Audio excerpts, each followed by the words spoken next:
Ladies and gentlemen, boys and girls, children of all ages, it is another edition of Two Tires Rich on the Driving to the Top Productions Network. And man, I tell you what, uh, we're getting to that time of year. It's hard to believe the All Star race is right around the corner. Coke 600, Indy 500 weekend is just a couple weeks away. All Star race is this coming weekend. But this past weekend, it was Kansas Motor Speedway, site of the closest finish in the history of NASCAR between Kyle Larson and Chris Buescher last season. 1/1000th of a second. Think about that one for a second. 1/1000th of a second difference. If you get a chance to check out the replay or there, I'm sure it's on YouTube somewhere of the picture of how just, I mean, that close. So, hard to believe you go 400 miles and that is the margin of victory. A little bit bigger margin of victory this past week, but we'll get into that here in just a couple of minutes. First thing we got to talk about is truck race. Some Cup Series drivers in the truck race on Friday night, including Carson Hocevar, who won the race. William Byron came in second, another Cup Series regular. Corey Heim comes in third. Gio Ruggiero fourth, another strong finish for him. Stuart Friesen fifth. Brandon Jones sixth. Jake Garcia seventh. Caden Honeycutt eighth. Grant Enfinger ninth. And Daniel Hemrick in 10th.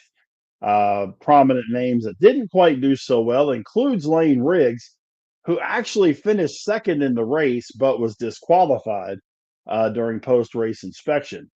Tanner Gray ended up at 27th. Only 4 cars were out of the race when the race ended. So a good turnout there. Raja Caruth ended up 21st. So, for the most part, you had the guys you would expect to see at the front in the front. Currently, of course, Hocevar being a Cup Series regular, he doesn't get a Craftsman Truck Series win for that win. So as far as the standings go, so you just have the 4 drivers right now.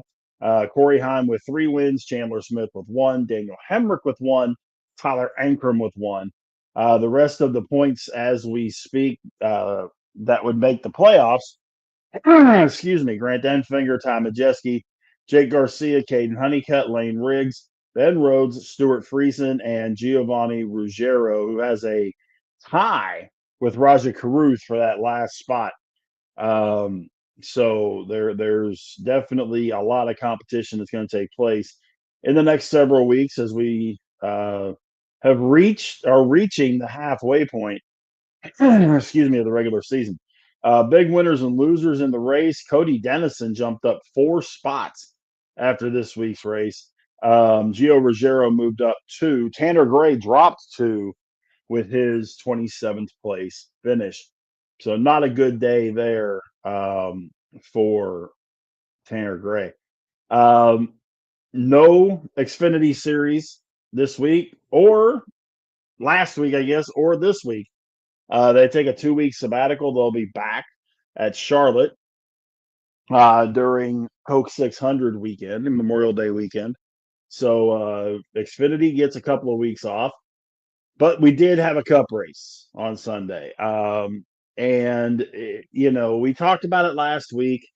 I had my pick, and he came through. We'll talk about it as we go through this here. But, yeah, Kyle Larson ends up winning the race. He also started on the pole. So, when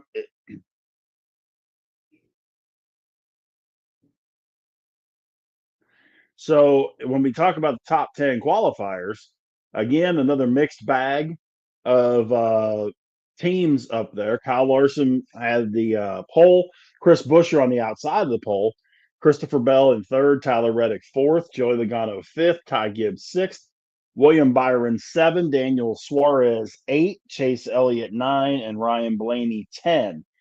So you had 3 Hendrick drivers, a Trackhouse, a couple of Penske guys, Roush Fenway Keselowski Racing, 2311, and Joe Gibbs, all represented in the top 10 of this race in Kansas. There were a bunch of cars that had to go back to the back of the field. because of adjustments that were not that there's certain adjustments that you can make between qualifying and the start of the race, and they're fine. There's other ones that if you can make them, but you have to start at the back of the field. So there were several guys that did that, and then Josh Berry had an incident in qualifying on Saturday that sent him to the back of the pack. So excuse me. So what ends up happening there is you had Josh Berry and you had Brad Keselowski, Ty Dillon, Chase Briscoe, Ty Gibbs, Shane Van Gisbergen, and Zane Smith all go to the back of the pack for the start of the race. And 6 laps in, and I mean, I couldn't believe it. I really couldn't.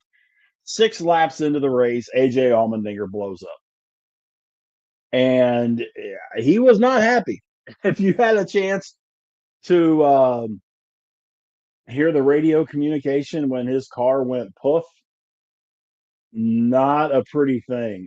He threw out some words that we won't talk about here on the show because this is a family program. But yeah, it was not pretty. Couple of rough races in a row for AJ.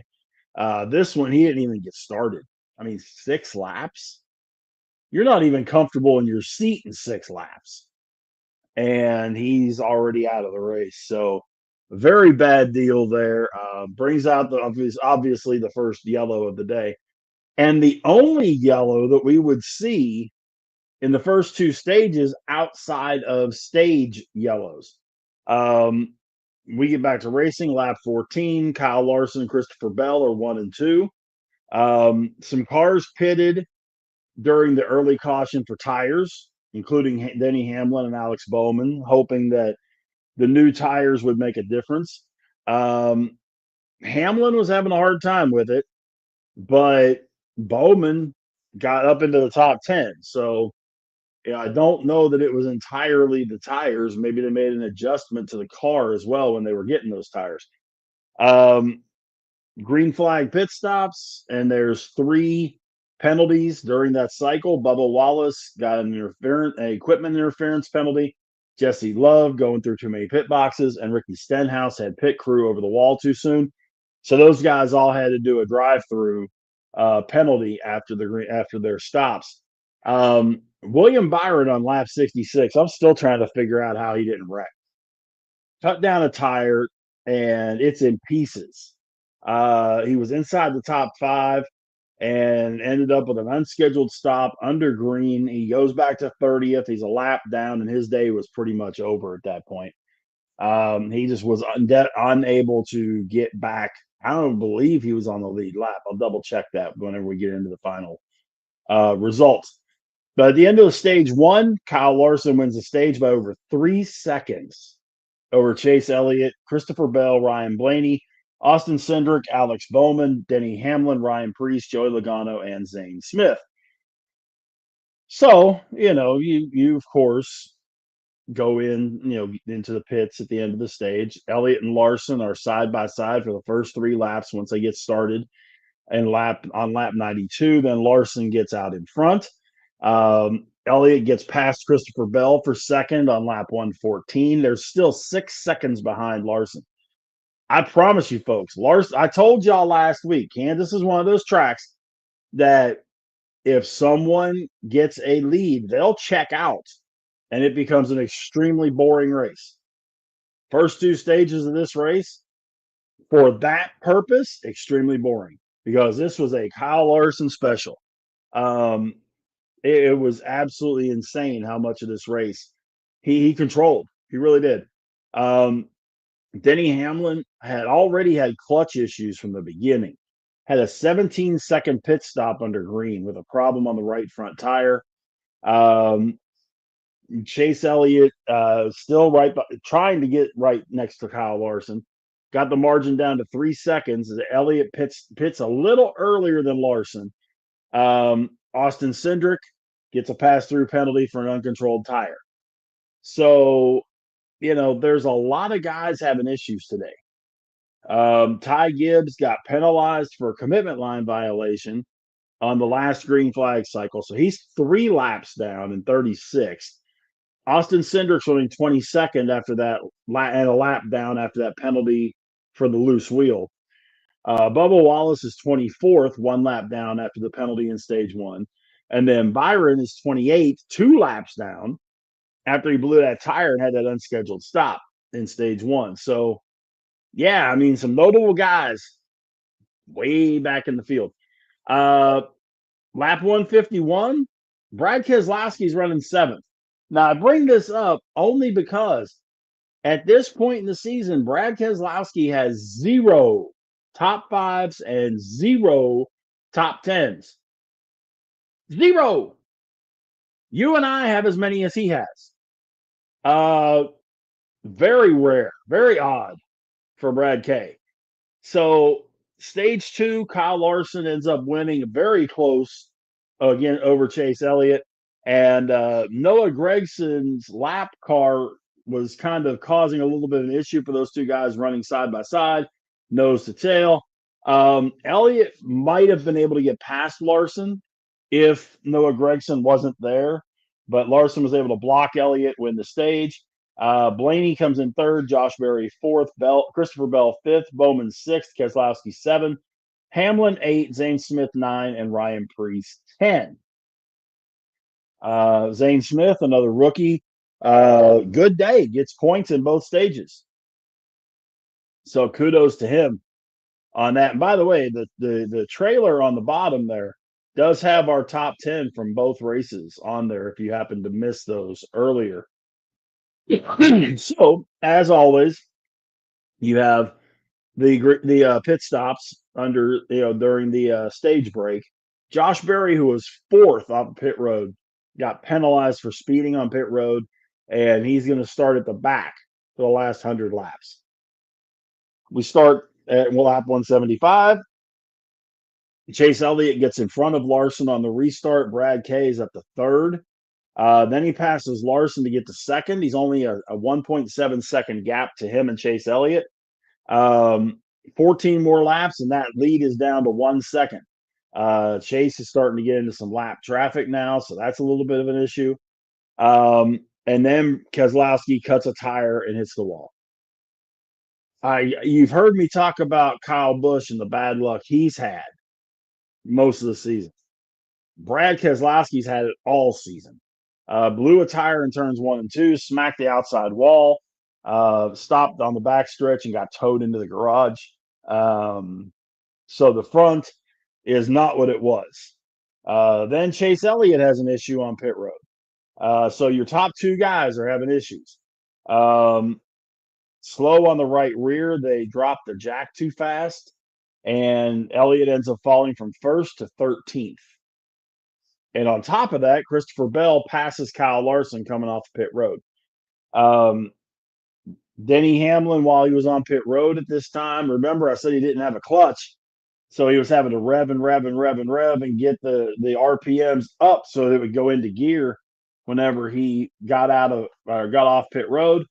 Well, there went the transmission, and he was done for the day. So, that, but that was the first yellow, not end of stage related, since lap 6. We get to lap 201. Cody Ware, Ty Dillon, and Daniel Suarez have a wreck. Cody Ware got kind of tight in turns 1 and 2 and spins all 3. Kyle Larson leads Joey Logano at this point. And then I'm sure when they go back and look at the video today, they're going to see what happened, that it was pretty much a victim of circumstance thing.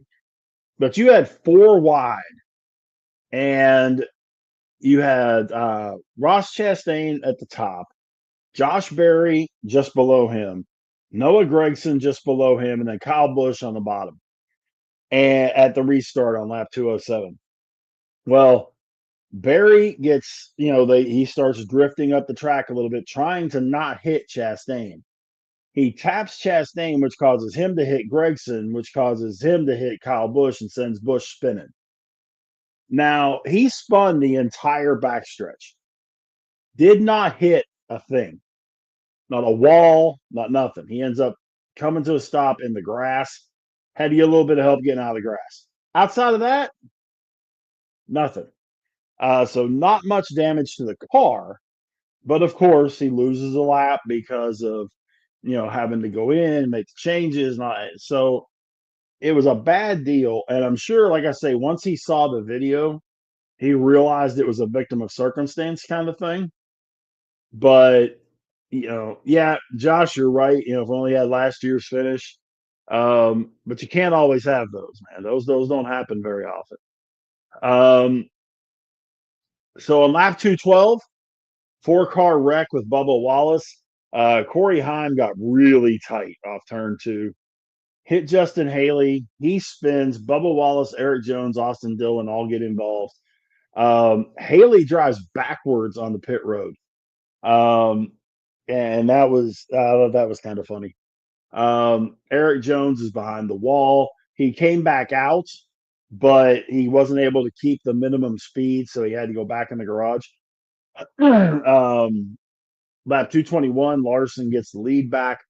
By lap 235, it's a second and a half, and he just cruises the rest of the way. Led over 200 laps of this race. Christopher Bell, Ryan Blaney ended up second and third. But Kyle Larson won that race very easily. Top 10, Larson, Bell, Blaney, Chase Briscoe fourth, Bowman fifth, Josh Berry sixth, Ryan Preece seventh, Chris Buescher eighth, Joey Logano ninth, and John Hunter Nemechek came in 10th. But like we talked about, there were some pretty good names that weren't able to perform like they normally would have because of mechanical or circumstance. AJ Allmendinger comes in dead last, of course, only 6 laps. Keselowski, flat tire, hits the wall. Denny Hamlin with the transmission. Bubba Wallace with the wreck. Um, William Byron with that tire issue, it came in 24th. Kyle Busch came in 21st after that big spin. So yeah, I mean, it was a good race, but there wasn't a whole lot to it. Does that make any sense? There wasn't a whole lot of what I would call competitive racing. I'm one of those guys, whether it's short track or super speedway. I like it to be a little bit grouped up. I want to see guys competing for spots. I like passing. I like, stuff like that. This race didn't have a lot of that. Not a lot at all, especially in the first 2 stages. The yellows added to that in the 3rd stage, but first 2 stages, yeah, not a whole lot. So, but that happens at some of these tracks, particularly at Kansas. Last year's finish was an anomaly. So, but it is what it is. Larson's 3rd win of the season ties him with Christopher Bell at 3. Denny Hamlin has 2. William Byron, Joey Logano, Austin Cindric, and Josh Berry all have 1. So we're still sitting at 1, 2, 3, 4, 5, 6, 7. 7 different winners through 12 races.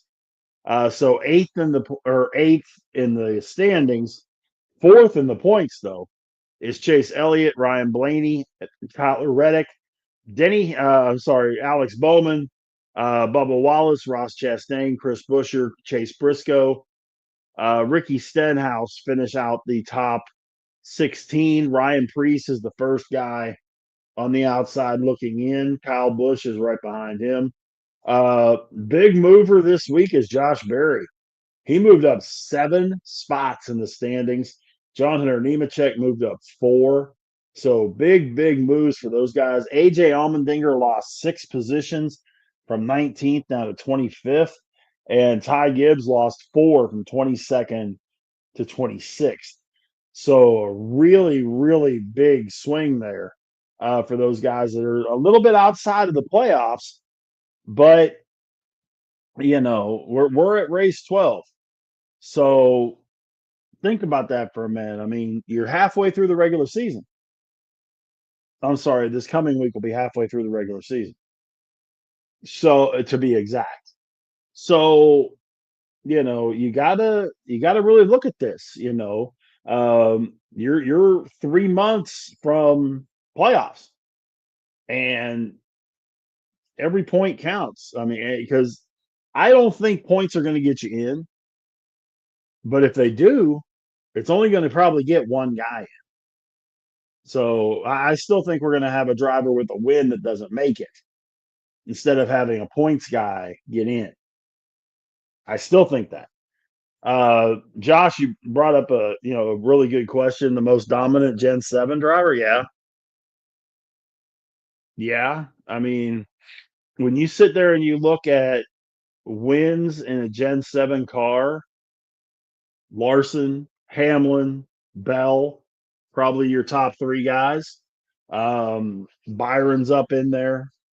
But your top three are probably Larson and Hamlin and Bell, um, with Larson at the top. But this is part of why I'm not the biggest fan of the playoff system. Larson could win 10 races and not even finish in the top 15. He could finish 16th and have 10 wins. There's something wrong with that. Now, I realize there were some years that they got to the last couple of races and the Cup champion, Winston, at that point, Winston Cup champion or Nextel Cup was already decided. Okay, that's part of the game. That just means somebody had a really, really awesome year. But it never, I mean, even when it was like that, you still had the competitiveness out there and everything. I understand the playoffs. It was entirely 100% created for money, and anybody that tells you it wasn't is lying to you.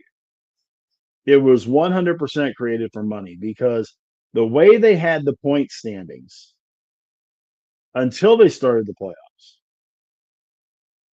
worked just fine. You gave drivers benefits for leading laps, leading the most laps, winning races, of course. But it was a season long deal. I mean, realistically, you could be a driver right now. You could be a driver that wins one race during the regular season. Don't really have to win a race to get into the playoffs. Win one race during the regular season. Barely beat, be 12th in points in the first 4 weeks of the playoffs, be eighth in points the next 4 weeks of the playoffs, and be fourth the next 4 weeks of the playoffs. Go into that race at what'll be Homestead this year instead of or next year instead of Phoenix. Go into that final race and win the championship. Meanwhile, you could have somebody out there that wins 6 or 7 races, dominates a ton of the season, and because they had a bad race at some point in the playoffs, they don't even get a chance to run for it. That's where the problem comes in. Yes, I get that it supposedly rewards consistency, but it really doesn't. It doesn't credit consistent excellence. Otherwise, they would go by points instead of going by the wins. Just those couple of races, they would be going by season long points. Um, Josh, I get your point, but he's talking about bringing the F1 point system into NASCAR. You would have to tweak a lot. Um, the extra points for super speedways, I don't think is a good idea for one main reason. These guys are going 200 miles an hour around that track, and you already have big wrecks. You don't want to add to it. So my suggestion is strictly my suggestion. is to go back to the point system that they had before. And it's really funny because a while ago, and I'm going to try and find it while we're talking. Um, a fella did the research of who would have won the championships based on points instead of the playoffs. Okay. And if I remember correctly, yeah, just 8 of the 21 Cup Series champions. Now this was done in November of last year. So there's been 21 seasons with the 10 race playoff format. Okay. Only 8 times has the champion been who the champion would have been without the playoffs. Tony Stewart in 05, Jimmy Johnson in 6, 10, and 13, Brad Keselowski in 2012, Martin Truex in 2017, Kyle Busch in 2019, and Kyle Larson in 2021. They would have won a season-long playoff format or a season-long points format. Check that. Okay.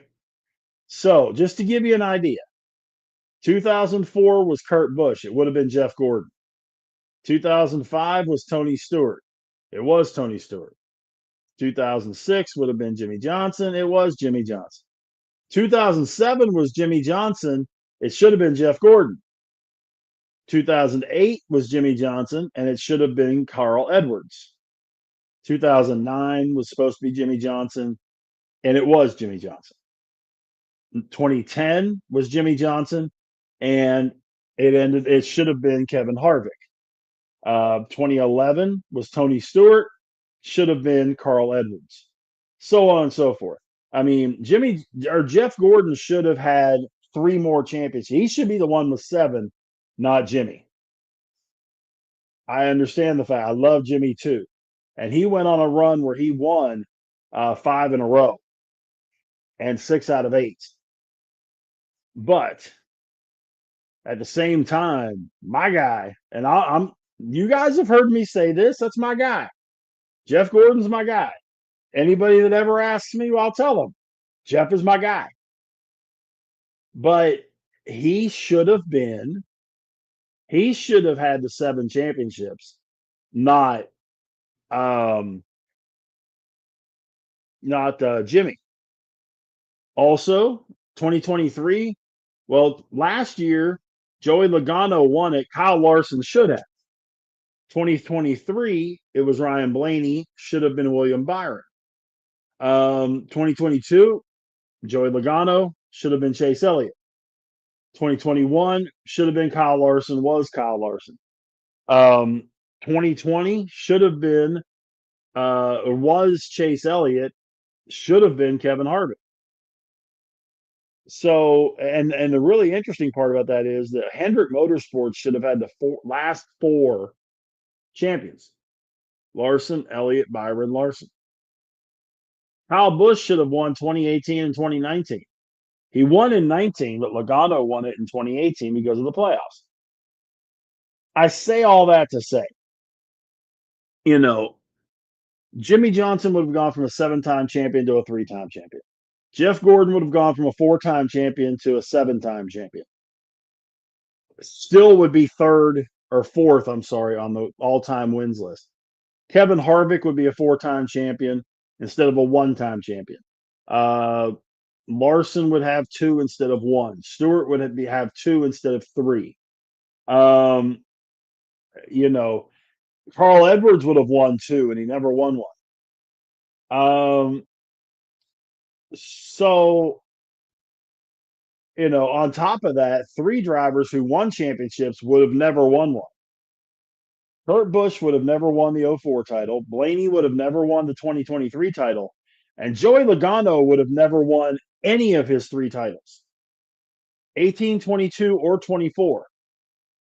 Kyle Busch would have won in 18. Elliott would have won in 22. Larson would have won last year.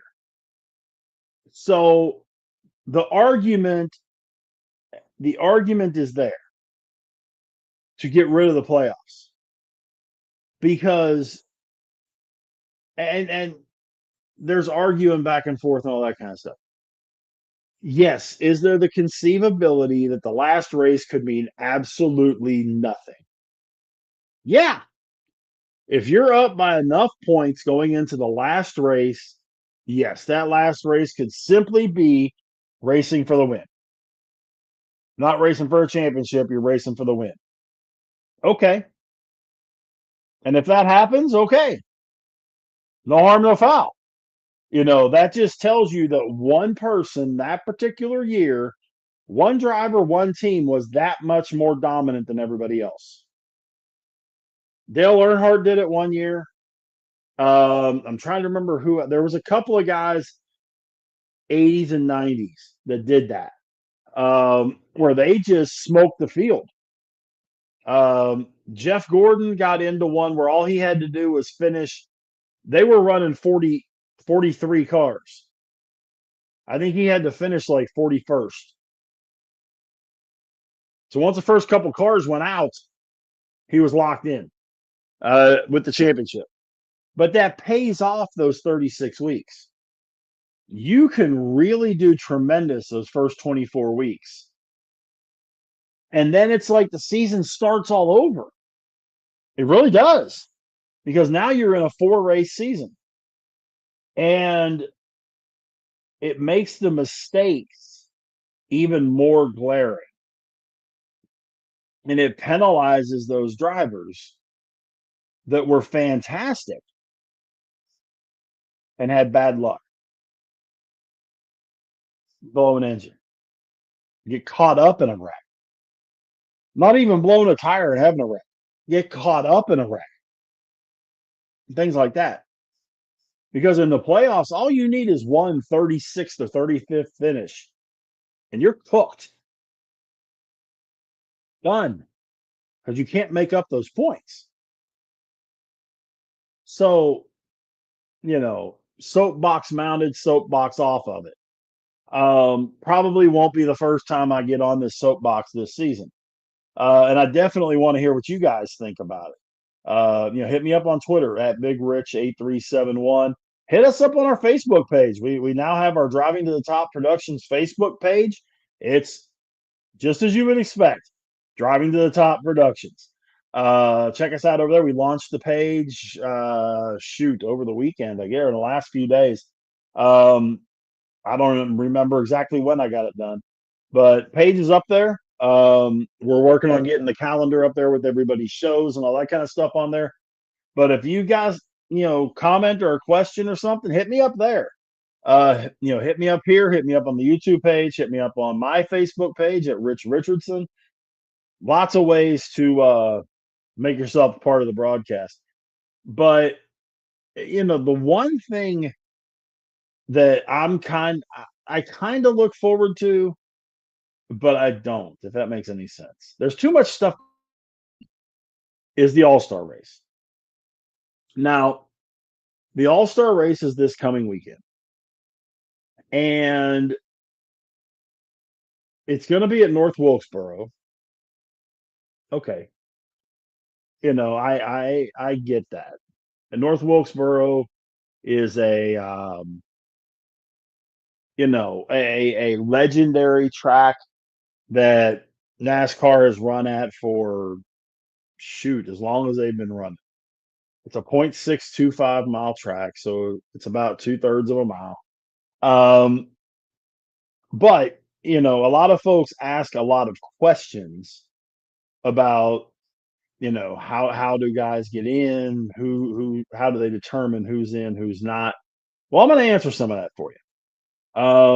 And I've got a list here. Okay. So drivers eligible for the race include those who have won a points race either this year or last year. Drivers who have won a NASCAR All-Star race and compete full-time, and drivers who have won a Cup Series championship and compete full-time. Now, you get a guy like Harrison Burton. Well, Harrison Burton won a race last year, but he's running Xfinity all season this year. Doesn't matter. He's in the All Star race. A guy like Josh Berry, who won a race earlier this season, guess what? He's in.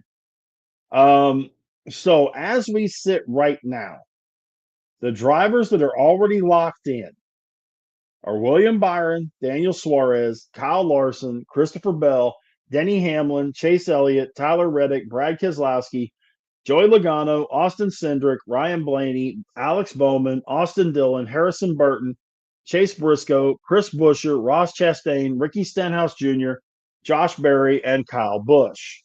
Okay? Now, there will be a truck race on Friday, and we'll, of course, talk about that next week. But there's also, in the course of things, there are two other ways for drivers to get into this race. Now, let me pull these up for you.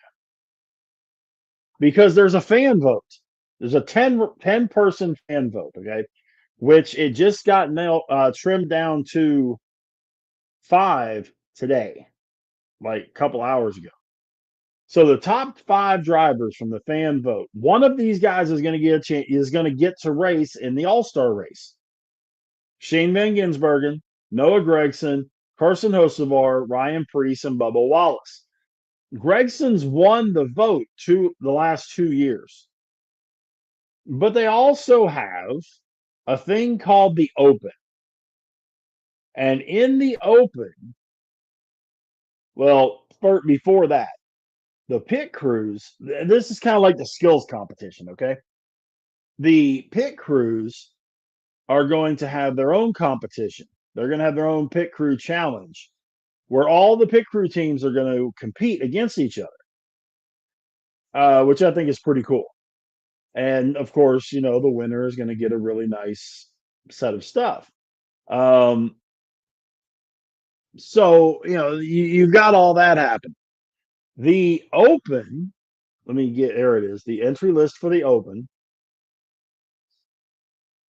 is, and again, you have the guys that are in the fan vote, but these are the guys that are going to run the Open before the All-Star race to see who gets in. The top 2 of these guys get in, assuming they're not the fan vote winner. So let's use Noah Gragson as the example. Let's say that he wins that fan vote again for the 3rd consecutive year, okay? And he finishes 2nd in the race. Well, whoever wins it and finishes 3rd flips in. So you have the group of guys that are already locked in. You're going to add 1 person for the fan vote, and you're going to add 2 from the Open. Everybody understand? Everybody got it? Got it? Got it? Good. Okay. There will be a quiz afterwards. In the Open race, and think about some of these names that are in here, because this is going to make for a really fun race. Noah Gragson, Justin Haley, Ty Dillon, Cody Ware, AJ Allmendinger, Bubba Wallace, Todd Gilliland, Riley Herbst, Zane Smith, Cole Custer, John Hunter Nemechek, Eric Jones, Ty Gibbs, Ryan Preece, Chad Fincham, Michael McDowell, Carson Hocevar, and Shane Van Gisbergen. All these guys are going to be going after those 2 spots. And then after that, you've got the fan vote, whoever wins the fan vote. And it's going to be one of those 5 guys that I mentioned previously. And then, of course, you have the All-Star race. It's going to be fun. It's always a fun race because there's no points. And if you've ever heard the terminology checkers or wreckers, this is it. Because the guys are simply, there's no holding back, and you're racing for $1 million. Winner gets $1 million. So, and you're on a short track on top of that. So no points. I'm on a short track, so I'm not going 200 miles an hour. I'm going about 100 though, 125. But I'm racing for $1 million.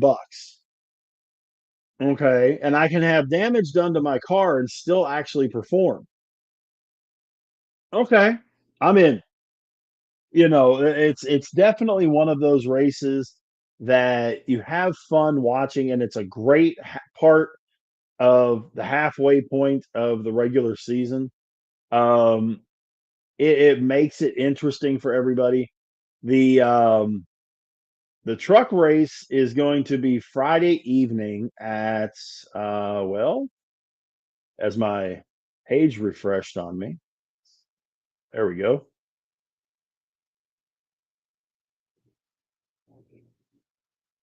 The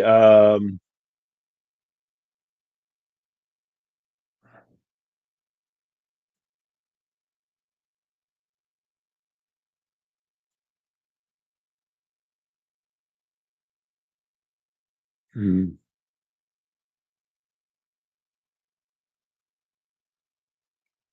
all right, let's get page two up here.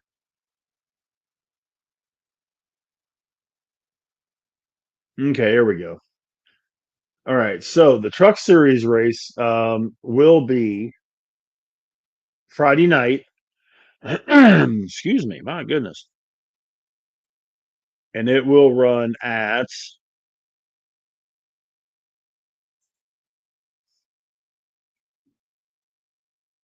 Saturday afternoon, 12:30, and then the All Star race will be Sunday, starting at 5:30 Eastern. Um, both races are on FS1. If I remember correctly, this will be the last race of the season on FS1 on Fox. Then they switched to this is one I don't understand, but they're going to run 5 races on Prime. Um, Putting NASCAR on a pay subscription service like that, I don't know if that's the smartest thing in the world to do.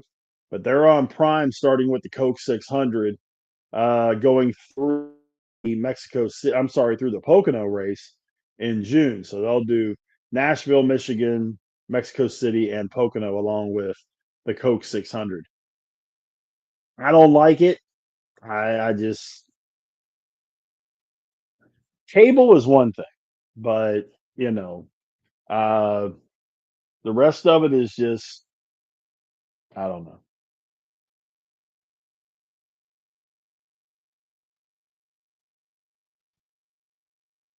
We're discussing something that actually, it was Mother's Day yesterday as we're recording this on May 12th. So my daughters and my son-in-law did yeoman's work, particularly my son-in-law who's standing right in front of me. Um, did about 37 hours of yard work, trimming, mowing, clean the patio, all that kind of great stuff. Yeah, in 11 hours. And I'm sure decided to collapse when he got home last night. But discussing let me know what you guys think about this stuff. It's the trimmer and lawnmower set that runs off the battery packs. What do you guys think about those? Have you ever used them? What do you think of? Um, I think it's a cool idea. I- Hey, you know, saves you from having to deal with gas and all that kind of stuff. You never know what we're going to talk about on the show, guys. I'm starting to feel like I'm turning this thing into Steel City Sports Talk with me and Adam on Wednesday nights, right here, by the way, on the network. Um, but yeah, so the All Star race is pretty cool. I enjoy it. They used to run it every year at Charlotte, which was fun. A mile and a half track. Um, then they started taking it on the road, and they had it. Or I'm sorry, yeah, the All Star race. They had it. It was a 2 weekend deal in Charlotte where they did that, and then they did the Coke 600 the following week. Then they took the All Star race on the road, and it went all over the place. It was like 4, 5, 6 years. They were at Texas one year, in fact, and it was a blast. And the problem, there's a lot of lag time in between. It's kind of like the time at a horse race on steroids. But the other part of it you got to look at too is The race itself is really entertaining because they're not running for points. They don't care. All they're looking at is that money bag at the end. So yes, there will be DFS for this. Do I look for someone in DFS in this? Yeah, absolutely. You can't not look at Kyle Larson. You can't. It's impossible to not have Kyle Larson in your sights.